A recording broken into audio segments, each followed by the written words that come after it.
Hello, glad to see you on the channel. Subscribe, leave a like, and don't forget to write a comment. Enjoy watching. I was halfway through my morning coffee, feet still bare, standing in the kitchen when my phone rang, vibrating against the countertop like it was trying to escape. It was a number I didn't recognize, but something in my gut made me pick it up anyway.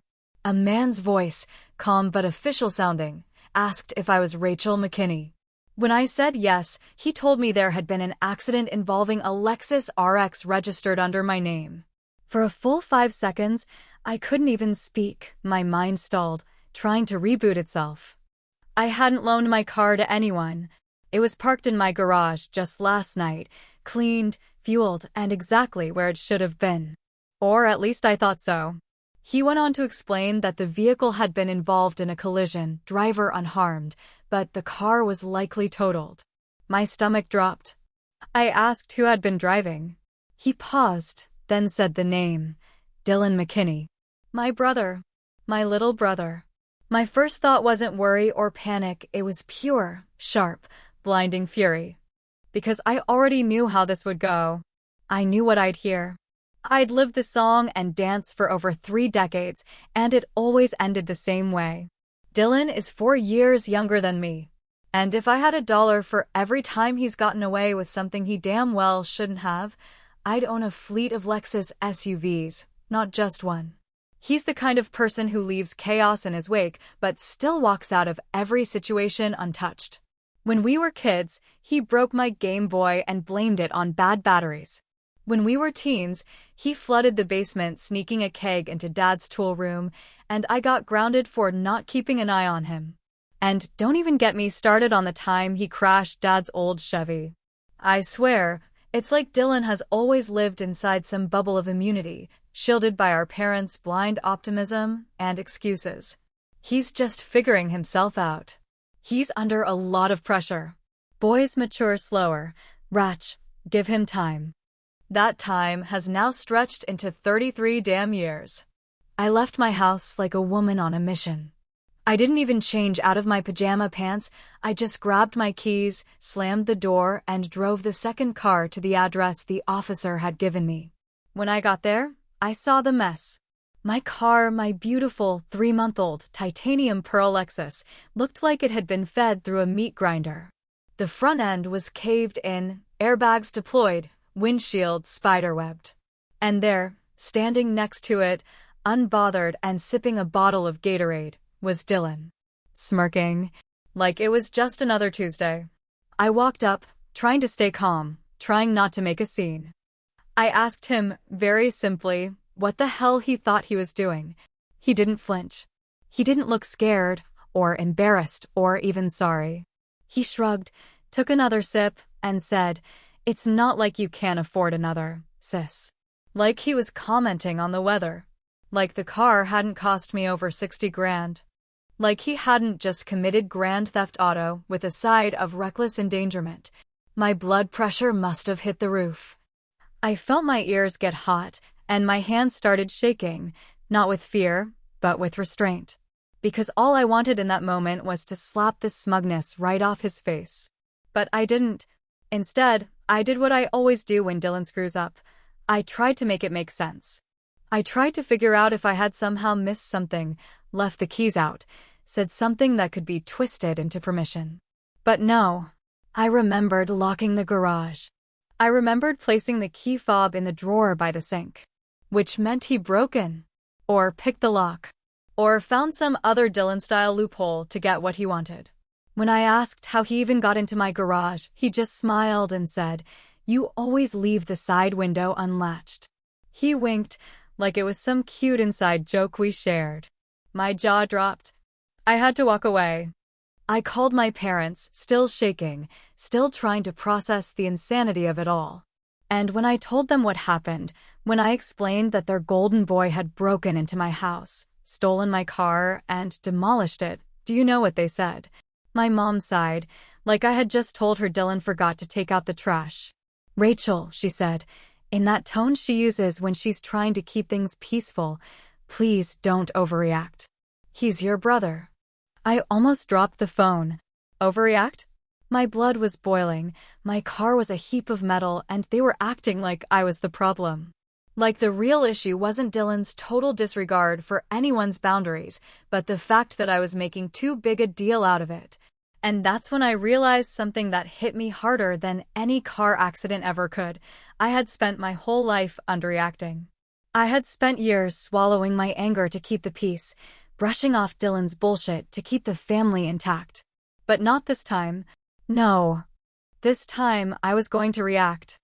I was going to react in a way Dylan wouldn't see coming. A way my parents wouldn't be able to dismiss, with a soft voice and a guilt trip. Because I wasn't the little girl who got grounded for speaking up anymore. I was a grown-ass woman. And I was done playing nice. I hung up the phone, and then I smiled. Because I already knew what came next. There's something cruelly ironic about being the responsible one. People praise you for it. They admire your composure. They tell you you're the glue that holds everything together. But deep down, you know it's just code for, we expect you to swallow more shit than everyone else.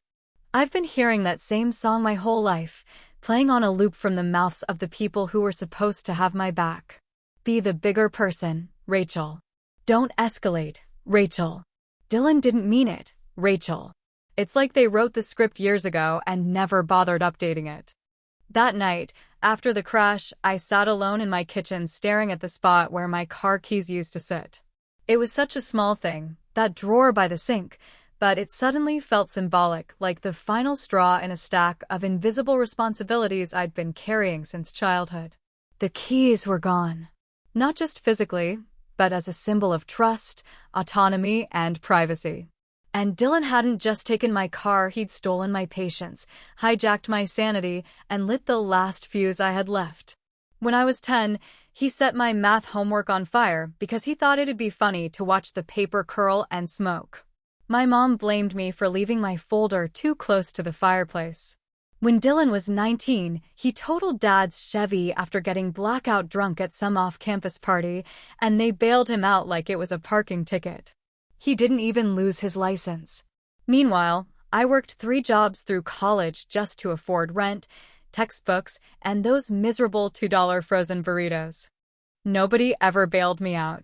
Hell, no one even offered.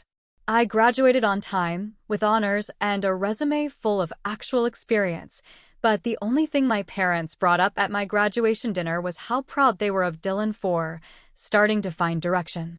One time, I'll never forget this, my mother looked at me across the dinner table and said, with that serene, almost saintly expression she saves for when she thinks she's being wise, Dylan just has a different path, sweetie. Not everyone's meant to be like you.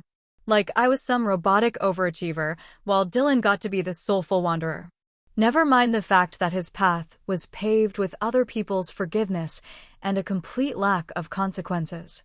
So, yeah, when I told my parents the car would cost over $60,000 to replace, not counting the insurance hike and the emotional toll, I wasn't exactly expecting sympathy.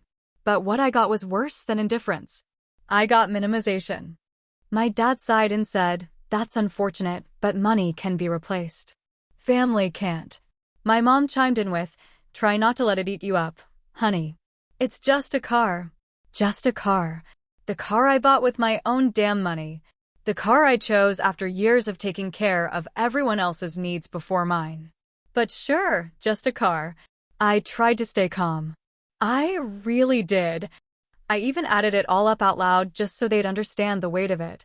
$60,000 for the car, maybe 10 for insurance over the next few years, plus whatever it costs to undo the stress with therapy or a bottle of wine.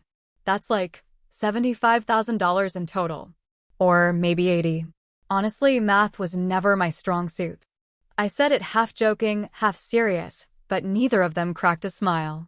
Probably because deep down, they knew I wasn't exaggerating. They just didn't want to deal with the reality that their baby boy had crossed a line even they couldn't pretend away. My dad had the nerve to say, "This isn't worth breaking the family over." And that was the moment something inside me shifted, like a lever pulled in the dark. I realized that to them, keeping the illusion of family unity was worth more than fairness. Than boundaries. Than me. They were willing to sacrifice my dignity to maintain the image of the perfect, forgiving, all-loving family. But I wasn't. So I smiled, nodded, and said nothing. I ended the call without another word, walked to my desk, and pulled out my laptop. My hands were shaking again, but this time it wasn't anger, it was adrenaline. Controlled, focused, cold adrenaline. I searched for a local attorney who specialized in personal civil claims. Not some TV billboard lawyer. I wanted someone who understood the law like a scalpel, not a hammer. Within 10 minutes, I'd booked a consultation for the following morning. I didn't tell anyone. Not Dylan. Not my parents. Not even my best friend. I wanted this quiet. Strategic. I didn't want yelling or revenge porn. I wanted a paper trail. I wanted court filings and deadlines and numbers so big they couldn't be ignored. I didn't want Dylan to suffer. I wanted him to understand, down to the last cent, that this wasn't just a mistake, it was theft. It was recklessness. It was betrayal. And unlike our parents, I wasn't going to reward him for it. As I closed my laptop and stared at the dark screen, I caught my reflection. My eyes looked tired, but focused. No tears. No drama. Just resolve. This time, I was going to make him face it all. Every mile he drove without permission, every smirk he tossed my way, every excuse our parents had made for him, like it was their full-time job. He took my car, but that wasn't the worst of it. He took my patience. And that was something I wasn't giving back. There are moments in life when you can literally feel something inside you snap, not loudly, not dramatically, but quiet, sharp and final, like a thread pulled too tight finally giving way in the dark. That's exactly what happened to me 3 days after the accident, when Dylan finally showed up in person, grinning like we were meeting up for brunch instead of discussing the fact that he had destroyed a $60,000 vehicle and treated it like a harmless prank. He walked into my house like he owned it, kicked his shoes off like he always did when we were kids, and sat down at my kitchen island like nothing had changed. He didn't even apologize. Not even a fake one. No, sorry about the car, no, I should have asked, not even a half-assed, my bad. Instead, he looked me straight in the face, leaned back in the chair, and said with that same smirk that made me want to throw something heavy, "You're really blowing this up, Ratch. It's just a car. You act like I stole your damn kidney." I didn't say a word for a few seconds. I just stood there, blinking at him, trying to process the level of delusion it must take to look someone in the eye after trashing something they worked hard for and still act like you're the one being inconvenienced. And then came the laugh. That stupid, dismissive chuckle he's had since we were teenagers, the one he used to weaponize whenever he knew he'd crossed a line and thought charm would patch it all up. He actually leaned forward and said, "Come on, you make more in a month than I do in a year. You'll have a new car by next week. Probably nicer than the last one." And right then, something inside me flipped. Not in the emotional way where you burst into tears or start yelling or throw a coffee mug against the wall, but in that unnervingly calm, bone-deep way that tells you this is no longer about just the thing that was taken or broken. It's about every moment before it. Every dismissal. Every time someone told you to let it go. Every time you swallowed your own rage to keep the family intact. Because it wasn't about the car. It hadn't been about the car since the moment he made a joke out of it. It was about the fact that for over 30 years, I'd been expected to carry not just my own weight, but Dylan's too. I was the one who had to keep the peace, smooth the edges, make sacrifices. I was the one who was expected to understand, to compromise, to forgive, and Dylan, well, he was the one who was never expected to grow the hell up. I looked at him, finally, and I said something I think surprised even me. I said, "You'll be getting a letter soon." He raised an eyebrow, still not taking me seriously. "A letter? What, like a birthday card?" he joked. I didn't even blink. "A legal letter." That wiped the smirk off, but only for a second. Then he shrugged and waved it off like I was bluffing, like I was playing some emotional poker game and holding a losing hand. He stood up, grabbed one of my bananas from the fruit bowl like it was his God-given right, and said, "You wouldn't do that to your own brother." Then he winked and added, "Love you, sis. Try not to stay mad forever." And just like that, he was gone, whistling down my driveway like nothing had happened. I stood there for a long time after the door closed, arms crossed, chest tight, feeling that strange pressure in my throat that wasn't quite tears, but wasn't quite rage either. It was something else. A kind of clarity. A kind of purpose. I walked upstairs to my home office, closed the door behind me, sat down at my desk, and opened the manila folder I'd been staring at for 2 days. Inside were the notes from my consultation, the draft of the formal demand letter, and the retainer agreement from the attorney, Kendra Marston, a no-nonsense civil litigator with ice in her voice, and a mind like a steel trap. Without hesitating, I picked up the pen and signed the paperwork. My name in ink, 3 times across 3 pages. It didn't feel like revenge. It didn't feel like punishment. It felt like balance. Like something that had been tipping sideways for years was finally being set upright. Because this wasn't about ruining Dylan's life. It was about finally refusing to let him keep stepping on mine. I wasn't the bigger person anymore. I was the person with boundaries. And this time, Dylan wasn't going to laugh his way out of it. Not when the next thing he'd be opening was a certified envelope with a number on it too big to ignore. The strange thing about clarity is how quiet it feels, how cold it can be, how unlike anger it truly is. Anger is messy and hot, a wildfire of emotion, screaming and cursing and door slamming, but clarity? Clarity is cold steel, surgical in its intent and calm in its execution. And after 3 days of silence, broken only by the sound of my lawyer's voice and the rhythmic tapping of my pen on legal pads, I felt clearer than I had in years. This wasn't about rage anymore. This was about reclamation. About setting the record straight, with ink and documentation and dollar signs. When the letter finally went out, certified mail, return receipt requested, I didn't feel triumphant. I didn't even feel nervous.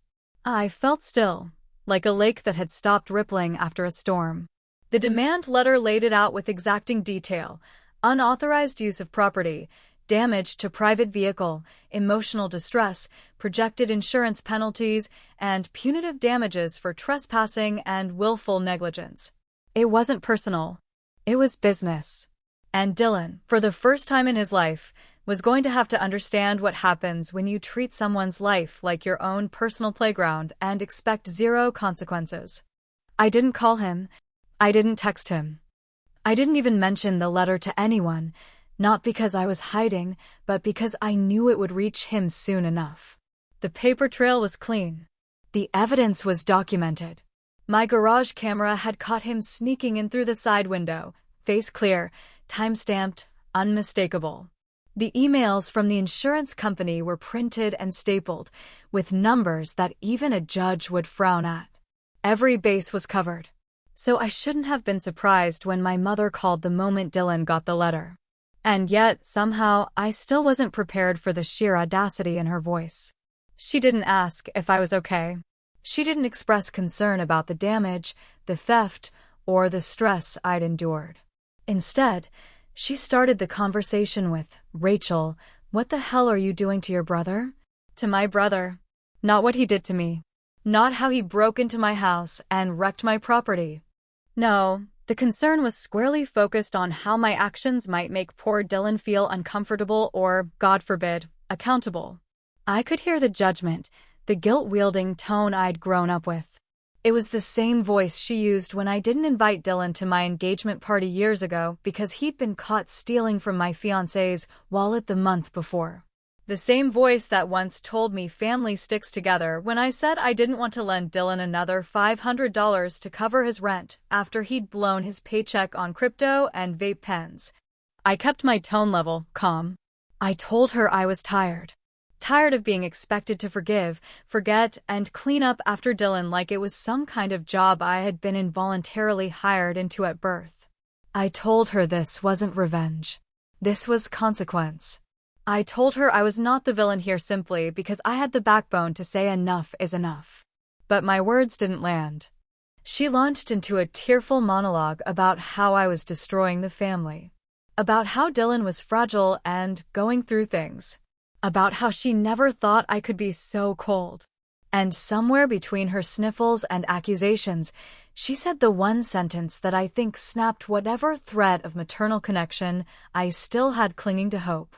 "You're destroying your own brother." That was it. Not "he made a mistake." Not "we'll help him take responsibility." No. In her eyes, I was the destructive force. Not the man who trespassed, not the man who laughed in my face, not the man who crashed a car he had no right to touch. No, it was me. I ended the call without another word, because there was nothing left to say. For the first time in my life, I didn't feel guilt for hanging up on my mother. I felt relief. And of course, right on cue, Dylan showed up the next day, uninvited, unannounced, and completely unhinged. He banged on my door so hard I thought he'd crack the glass panel. I opened it, slow and cautious, and there he was, red-faced, sweating, holding the crumpled letter like it had personally attacked him. He didn't even wait for me to speak. "Are you serious with this?" he shouted, waving the papers like they were toilet paper. "You're suing me? I'm your brother. I don't have that kind of money." He was loud, furious. His voice cracked with panic, but underneath all the noise, I didn't see remorse. I saw fear of consequences.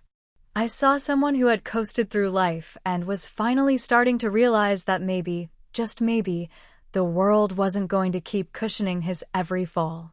I stayed calm. I kept my hands folded in front of me. I told him, without raising my voice, that he had 30 days to respond. I told him everything was outlined in the letter. And then I smiled. Not out of cruelty, out of certainty. Because for once, I wasn't reacting. I wasn't shouting. I wasn't begging to be heard. I had already done the work, laid the foundation, and built the wall between his chaos and my peace. Dylan called me heartless, called me selfish, told me I was going to regret this. But I said nothing. I just watched him huff and stomp back to his car, the one he still had, the one he didn't have to replace, while mine sat in a salvage yard waiting for insurance adjusters and scrap dealers. As he drove off, I didn't feel angry. I felt grounded, solid, like a woman finally standing on her own damn lawn, watching the storm roll off into the distance. And I knew this wasn't the end of it. Not yet. But it was the beginning of the end for the old version of me. The version that stayed quiet. The version that always forgave. That version was gone. This version? She was calm. But calm in the way a glacier is calm, slow, massive, and unstoppable. The funny thing about consequences is how quickly they shift from a concept to a concrete reality when they finally show up at your door, or more precisely, when they get handed to you at work in a sealed envelope with your name printed in bold, along with the words "Notice of Civil Litigation."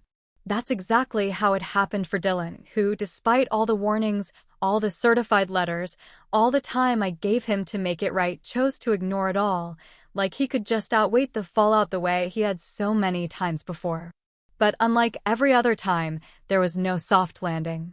No parental parachute. No big sister stepping in to protect him from himself. Just a process server walking into the lobby of his office building on a Tuesday morning, right after he'd clocked in, and publicly handing him his reality. I found out not because I asked, but because his coworker, who also happened to be the sister of my college roommate, sent me a message on Facebook that simply said, "I think your brother just got served." It wasn't pretty. I didn't smile. I didn't celebrate. I just stared at the message for a moment and thought, this is what accountability looks like when it finally lands. Dylan was no longer a private disaster in my life. He was now a matter of public record. His name, his actions, and the civil suit tied to them were searchable by anyone with a court docket login and 5 spare minutes. And word got around faster than I expected. Within a week, my parents called again, only this time it wasn't pleading, it was panic. My mom had run into one of her church friends who asked if everything was okay with Dylan, and whether the rumors were true about him being sued by his sister. My father, usually the stoic one, accused me of making it public, as if I'd taken out a billboard instead of doing what any other rational person would have done in my place. But that's the part they never seemed to grasp. It wasn't me who made it public. It was Dylan. By refusing to respond, by letting it get this far, by treating my patience like a disposable commodity until there was nothing left of it but legal paperwork and a court date. The cherry on top came when Dylan's job placed him on administrative leave. Apparently, the optics of a lawsuit for reckless property damage and unlawful entry didn't sit well with the company's professional conduct standards. He didn't lose his job, not yet, but he was told to resolve his legal matters before returning to his position. Suddenly, the lawsuit wasn't just a concept to Dylan, it was a threat to his livelihood. And for once, that got his attention. That's when the messages started. First, it was a text that said, "Can we talk?" Then came the voicemails, long and stumbling, full of half apologies and vague requests for figuring this out without lawyers. But I wasn't moved, because I knew that what he wanted wasn't resolution, it was escape. He didn't want to make it right. He wanted to make it go away. So I did what he never expected. I offered him a deal. A settlement that gave him two options, both of which required him to finally take some responsibility.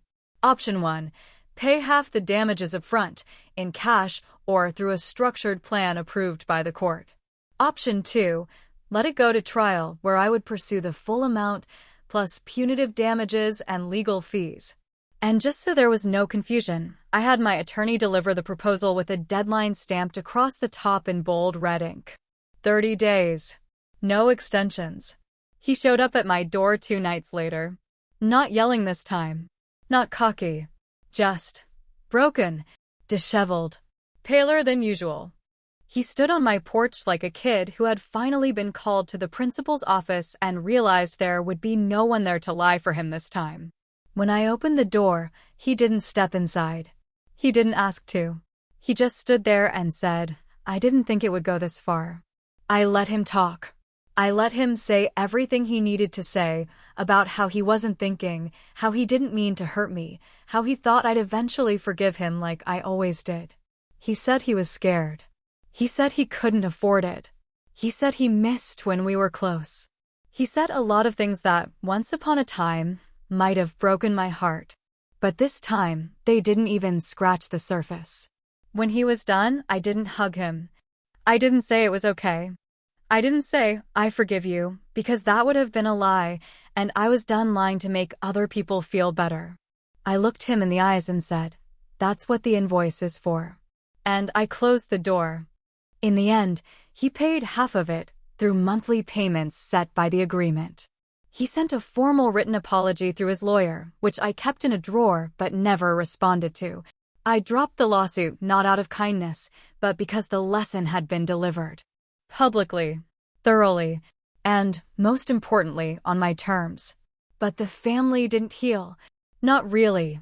At Thanksgiving, there was an empty chair where Dylan used to sit. My mother barely looked at me, passing dishes like I wasn't even there, her disappointment palpable, her silence loud. My father tried small talk, but it died between us like a joke no one found funny. The fracture was permanent, even if the papers were gone. People ask me all the time quietly, like they're afraid of my answer, "Was it worth it?" And I don't know how to respond. Because the truth is complicated. Maybe I lost something. Maybe I gained something. Maybe all I really did was finally pull the curtain back on a family dynamic that had been broken for years. Or maybe, just maybe, it was the only thing that ever made Dylan grow the hell up. You tell me, would you have let it go? Or would you have made him pay?